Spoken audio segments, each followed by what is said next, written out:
Last week, the American news website Axios suddenly ran a story saying that there was a new peace plan for Ukraine, that the US had signed up to it, and here were the leaked details. It was supposed to be the brainchild of a Trump envoy called Steve Witkoff and a Russian businessman called Kirill Dmitriev. One look at the plan told the world that it appeared highly favourable to Russia. What followed seemed chaotic. Within hours, its status had been downgraded, its origins questioned, and a counterplan drawn up. So what is, or was, the Witkoff-Dmitriev Pact? What's happened to it? What does it tell us about the Americans, the Europeans, the protagonists themselves, and the prospects for peace? Step into the briefing room and together we'll find out.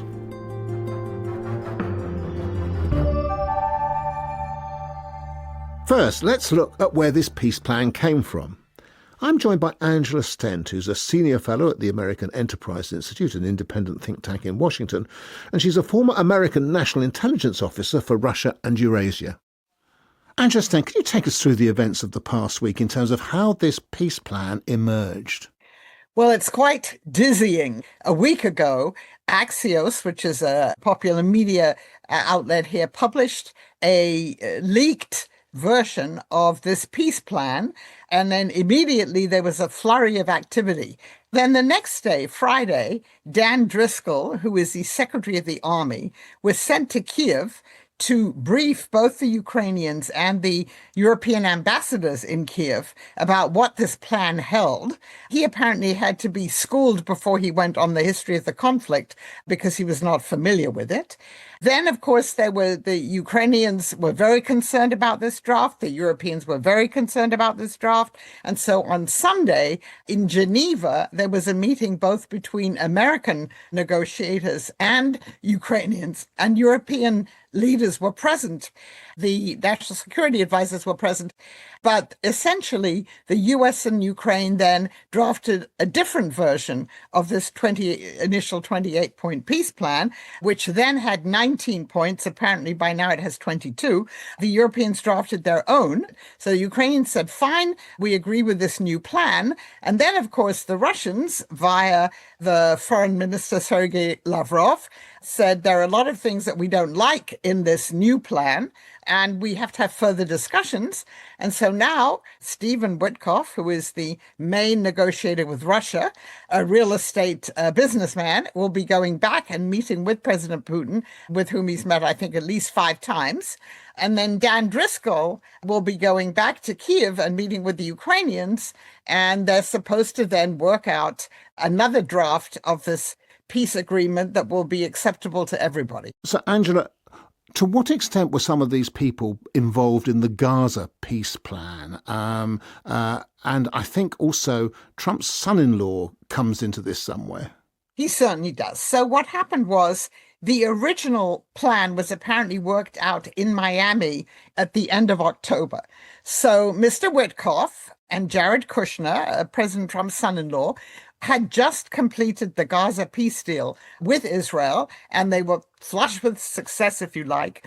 And then they flew straight to Miami, and there they met with Kirill Dmitriev, who is the head of the Russian Sovereign Wealth Fund, who has been negotiating with both Kushner and Witkoff for some time, we understand. And they then hashed out this plan.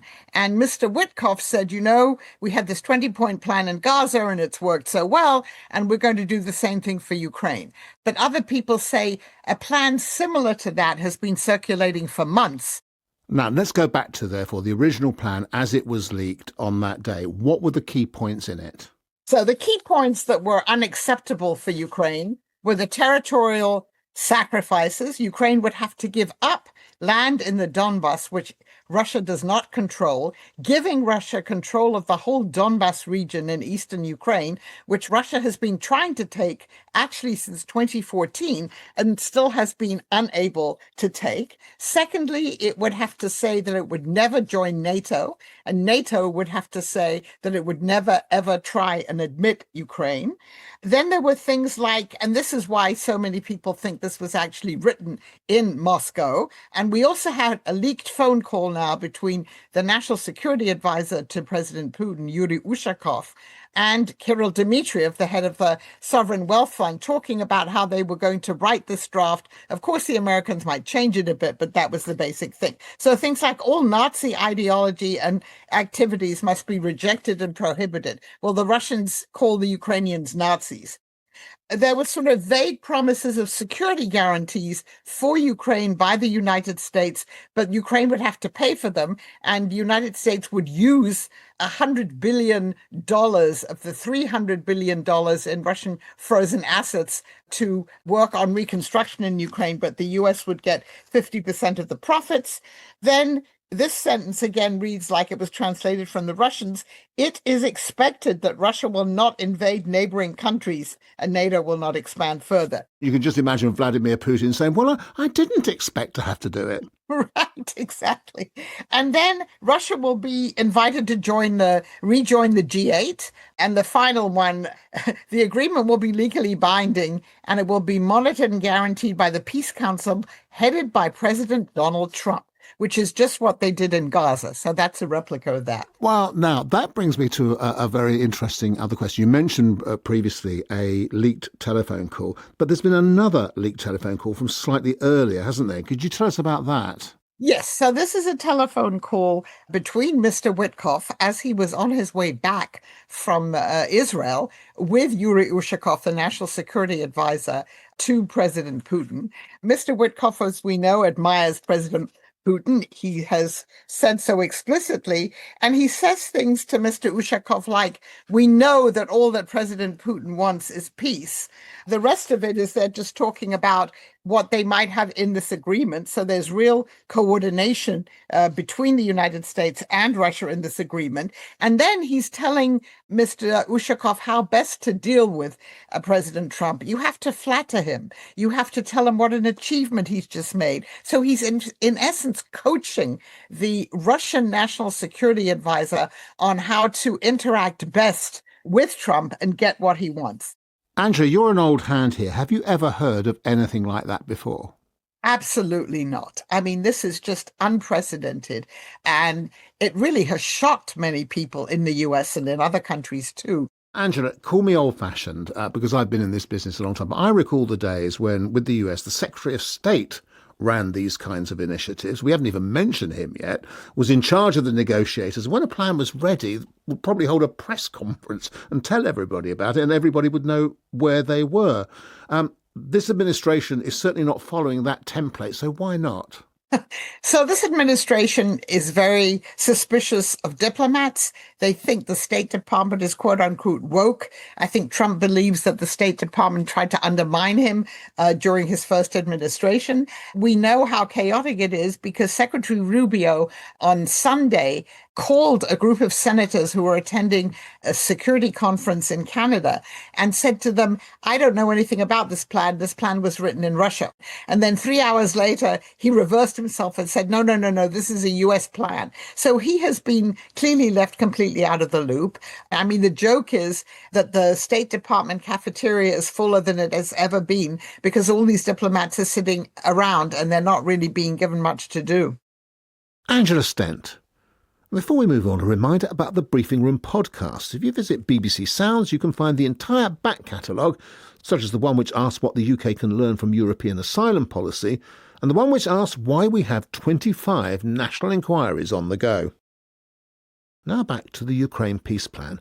I'm joined by Sir Lawrence Freedman, Emeritus Professor of War Studies at King's College London, Christopher Miller, the Financial Times Chief Ukraine Correspondent down the line from Kyiv, and Sir Laurie Bristow, who was UK Ambassador to Russia from 2016 to 2020, and then Ambassador in Afghanistan, and is now President of Hughes Hall, Cambridge. Christopher Miller, what do we know about what's in the revised peace plan? Well, we haven't seen a physical copy of the revised plan yet, but it removes or softens some of the more controversial original points in the first draft that was leaked and that we did see. So most of those points have been agreed by both sides now. The White House has said that only a few delicate issues, quote unquote, remain. But I think that is really downplaying what's left. Like actually, the last few points are probably the thorniest of all of them. And so Those are going to be things like the matter of territory. Russia would like to see the remainder of Donetsk Oblast handed over to it, and that was in the original draft. The Ukrainians obviously do not want to give up territory that they currently control. That will be discussed only by Zelensky and Donald Trump if and when they meet. The president has made that clear, and both the delegation sides have said that's only for them to decide on. The other is security guarantees for Ukraine, which Ukraine would like to see hammered out and agreed before any deal is finalized. But the Americans seem to be pushing this idea that a deal needs to be agreed first and then a discussion afterward on security guarantees, which doesn't really sit well with Kiev. And then Ukraine's potential membership in NATO. My understanding is that the language around that has been softened some, but there's still quite a lot of detail that needs to be hammered out. And then a couple of other points, which the two sides, the US and Ukraine, have agreed that Europe needs to be involved in, which are about that NATO issue that I mentioned, and also how to put to use Russia's $300 billion worth of frozen assets. Lawrence Friedman, what has happened with the original plan and now with this revised plan? What does it tell us about the attitude of the US administration towards Ukraine at the moment? I don't think there is a single attitude of the US administration. There are a number of attitudes. So we know that Steve Witkoff, who was the main drafter with Kirill Dmitriev of this plan, has expressed his respect for Putin and sympathy for the Russian position, and in the past has tried to push Ukraine into handing over the remaining part of Donetsk. Rubio, Secretary of State, wants to work with the Allies and with Ukraine. There's a new character in the story, Dan Driscoll, who's the Secretary of Army. He doesn't necessarily come in with a negative view to Ukraine, and that's about it. There's not very many other people around, apart from the president himself, who vacillates. Laurie Bristow, this vacillation, it's very, very confusing to everybody, because at one moment we have Trump saying Putin's a bad guy and he should listen. The next moment we hear him saying that Zelensky should be more grateful and that Ukraine effectively started the war or was responsible for it. You get the original plan, which seems to be a Russian plan. You get this change plan, which, if from Christopher's description, seems to take out most of the things that people objected to in the first plan. What is going on? Well, that's a very good question, and I can't actually fully make sense of it. I've never seen anything like this. So as you say, what we've seen is this kind of almost wild flip-flopping between Putin is the problem, Zelensky is the problem. We're going to have Putin in Alaska for a summit. That, of course, happened. Then we're going to go to Budapest for another summit. That didn't happen. I think probably what's most helpful at this stage is to try and sort of step back from the rather strange process and try and map out what the elements of a deal might actually be and how you might get to them. And the most obvious point to underline there is I'm not actually sure that Putin wants a ceasefire. So, all of the negotiation ought to be about how to get him to that point. Everybody else, I think, does want a ceasefire that works for them. And the elements, whether it's 28 points or 19 points or however many it is next week, it comes down to a very small basket of issues. So one, of course, is land. What role does land play in any kind of ceasefire, in any settlement? One is security guarantees. The two things are intricately linked, but simply surrendering land will not deliver security for Ukraine. This, I think, is pretty obvious to everyone. And there's a whole group of issues around politics and money. So if you go back to the reasons why Putin went into Ukraine in the first place, there's a whole suite of political ambitions there that he set out very, very clearly over the years. Those ambitions will not change. And so the question is, how do you get him to, if you can, get him to at least get to a ceasefire? And then there are all the more technical issues around what happens in what order, sequencing, through and beyond an agreement. Chris Miller, what do the Ukrainians make of where the Americans currently are? Immediately after the plan, there was that speech from Zelensky about we have a choice between dignity and allies, which seemed very, very kind of gloomy. Is that where they are?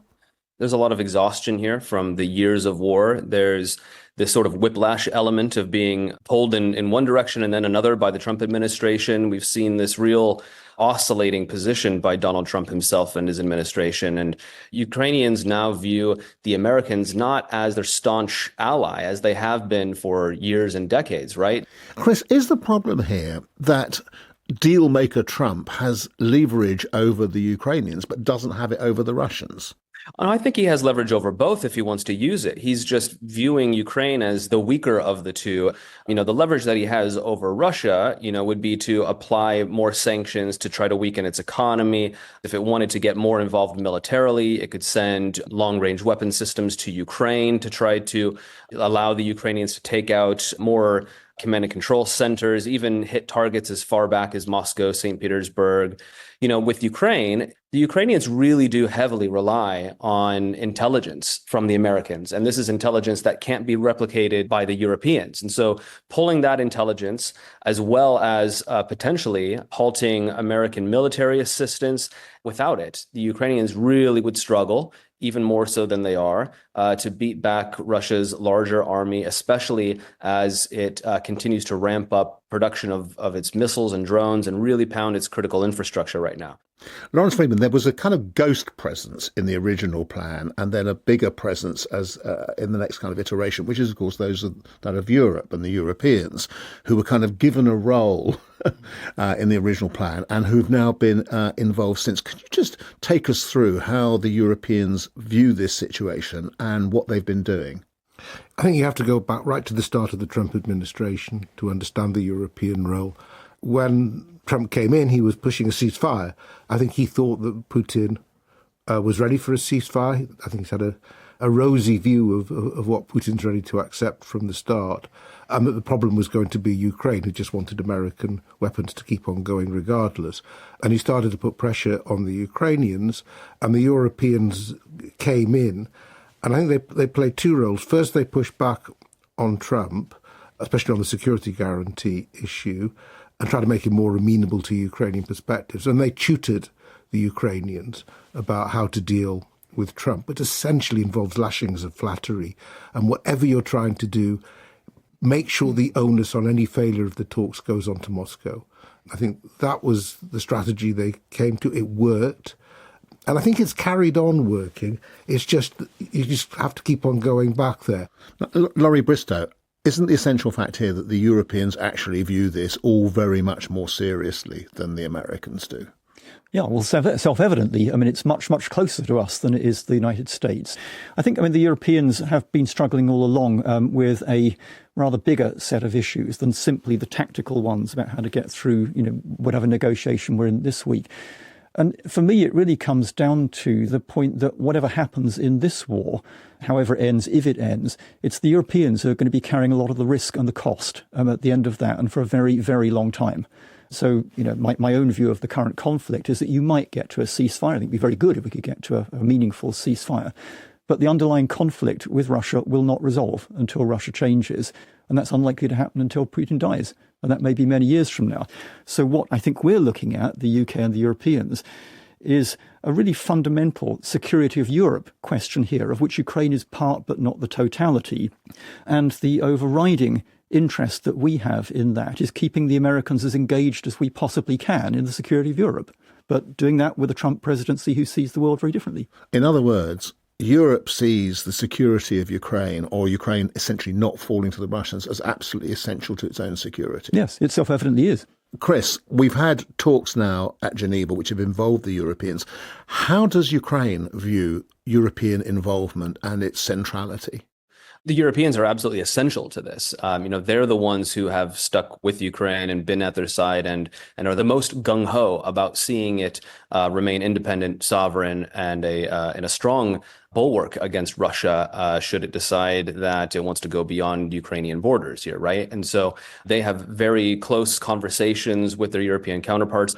He knows that he can, to a great extent, but maybe not to the extent that he would like, count on them, and in many ways much more than he can an oscillating Donald Trump. So he wants them as closely involved in this process as possible. So Lawrence, let's now talk about specific security guarantees in the revised plan. What do you understand to be on the table or being offered, and who's it being offered to? Well, this is an area where the original 28-point plan seemed to offer a bit more to the Ukrainians than one would have expected.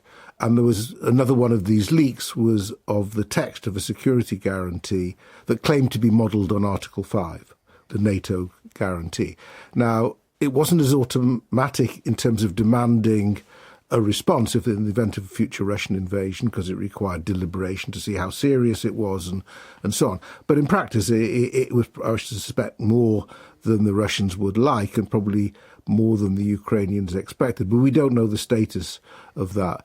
The other thing that is going on is the so-called coalition of the willing, which has been led by France and the UK to come up with a variety of ways to strengthen Ukrainian forces, who are supposed to provide the main defence and deterrence, in the event of the Russians returning for more.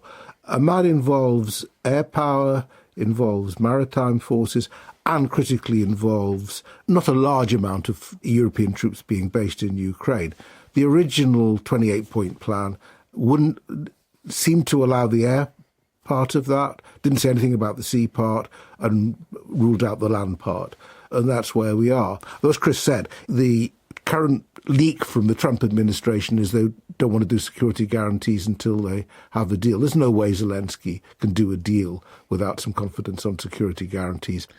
Chris, I think that takes us to where we are on the battlefield in Ukraine at the moment. What's the Ukrainian view of how they are now with regard to the war itself? Well, the Ukrainians are really struggling. You know, on the battlefield right now, Russia has the initiative for sure. It's pushing forward, even at heavy costs, still deeper into Donetsk region. It's now entered another region, that being Dnipropetrovsk region. It's advancing in Kharkiv region. It's advancing in Zaporizhia region. Now, it's making small gains, but it's still pushing forward at a greater pace than we've seen in the last year and a half. So I think, Russia's grinding away, and that's piling the pressure on Kiev politically and militarily. Ukrainian forces are certainly on the back foot trying to halt them. They're up against still a much larger, more powerful Russian army, and they're having a heck of a time keeping them at bay. On top of that, Russia's airstrikes have intensified since spring, and now we've seen these massive combined missile and drone attacks on an almost daily basis. Laurie Bristow, Russia, though, has had enormous casualties. We had quite a lot of talk only a few months ago about the difficulties for the Russian economy. Is it your impression, however, that despite all that, the Russians believe that they're on the front foot and the Russians believe that it's a matter of time? Yeah. So there are lots of things that have been going wrong for Russia from the outset of the war, starting with the fact they didn't reach Kiev in 3 days. And they've lost, 1 million and a quarter casualties over 3.5 years. And their economy is now being mortgaged to the war. None of that will change Mr. Putin's objectives, unfortunately. I find it useful to think in a number of timescales here. And I think timescales are becoming very, very important. So Mr. Trump, I think, essentially is thinking about next week. How does he get to that sort of payoff of being the great deal maker? I've got this thing on the table. Putin, I think, is thinking at least into next year. And specifically in terms of how does he not lose, or probably win, a war of attrition. And the way I think he's trying to do that is essentially, get the Americans to do that for him, to take that question off the table. All the rest of us, we need to think in probably about a 10-year horizon. And the point here is that if you're thinking about what a ceasefire deal might entail, that's not the end of the matter. What we've seen repeatedly in dealing with Putin over the years is that a deal is not the end of the matter. It doesn't resolve the issue. It moves you on to the next stage of the contest, conflict, whatever it is. So what we should expect Putin to do, if there is a ceasefire, is undermine every single aspect of it that doesn't work for him and prioritize every aspect that does. We saw this with the Minsk 1 and 2 agreements. Those were the partial ceasefire agreements negotiated in 2014 after the first explosion of the war in the Donbass. We saw it in Georgia after the invasion in 2008. This is how he operates. And if we don't get that and we don't factor that into any kind of ceasefire deal, we're going to come unstuck. Chris Miller, how is the corruption scandal in Ukraine playing into this? I mean, obviously, it's going to be dreadful for President Zelensky. How likely is it that it will undermine his position at this critical time? Well, the interesting thing about these negotiations happening is that it's sort of put the corruption scandal at home on ice very briefly. But Ukrainians haven't forgotten that the president is still embroiled in probably his biggest political scandal of his presidency. It embroils his top senior allies. His a former business partner and the co-founder of his entertainment company, several top ministers, all of these people who are really close to the president. What I know from speaking to Ukrainian officials here is that they feel that, one, the Russians and Americans are using this domestic scandal to press Zelensky. They sense his weakness right now, and they're pushing him into making a deal when they think he's at his weakest point politically. And then the other is that Zelensky has used these negotiations to rally support and call for unity. Lawrence Freedman, one of the things that also occurs to me is that the more that the Europeans get involved, and they have been increasingly involved, and become a significant source of support for Ukraine, the more potentially Europe becomes a target for the Russians. Not necessarily a direct military target, but we've seen some really big warnings from some, including from some sources, including the German Foreign Ministry in the course of the last week. Do we think that the actual direct threat from Russia to other countries in Europe is increasing? Yes. I mean, the Russians say that effectively that they're at war with NATO, that Ukraine is a puppet, that it's being used against them by the Europeans. And we've seen not just warnings within Europe, we've seen Russian sabotage, we've seen cyber attacks, we've seen information campaigns, we've seen drones. And it's actually now reached the point where European leaders are noticing and trying to work out what they do with it. So, I think one of the themes of what Laurie and I have both been saying is that this has to be viewed in the long term. Ukraine is now a critical part of this. But even if we got a ceasefire tomorrow, this is not a problem that's going to go away. And there's some big issues for Ukraine after a ceasefire, not just corruption, but just a lot of its population is now abroad. There's a lot of reconstruction to be done. So this is not an issue that will be solved quickly. Chris, we're coming to the end of the programme now. I just want to know, is there an anticipation, is the expectation in Ukraine that there will be a ceasefire anytime soon? No, I don't think anybody's holding their breath. The people I speak with from the president's office downward all agree that there likely won't be any real movement on this until spring. They think that Russia, believing it still has the initiative, wants to see through the next few months to see just how much havoc it can wreak on Ukraine's critical infrastructure, what it can gain in the eastern Donbass region. And it doesn't seem as though the Ukrainians are going to be able to really secure a deal here with the Trump administration and with Russia that all three sides can agree on to even get to a ceasefire, again, let alone the sort of big deal that Trump wants to see done. That's all we've got time for. My thanks to Christopher Miller, Laurie Bristow, Lawrence Freedman and Angela Stent. And we'll be back at the same time next week. Goodbye. You've been listening to The Briefing Room with me, David Aaronovitch. The producers were Caroline Bailey, Cordelia Hemming and Kirstine Knight. The production coordinator was Maria Ogundelli. The sound engineer was James Beard and the editor was Richard Varden. And another edition of this podcast will be along again very soon. After Anthony Easton's father passes away, he goes through his dad's old suitcase. It's filled with cryptic clues, neatly stacked German money, a family tree he doesn't recognise, and also finds his father's birth certificate, but bearing a different name. From BBC Radio 4 and the History Podcast, I'm Charlie Northcote, and I've been working with Anthony Easton to understand his family's dark history and how they lost a fortune worth billions today. What happened to his family, their business empire, and all the money? Listen to The House at Number 48 on BBC Sounds.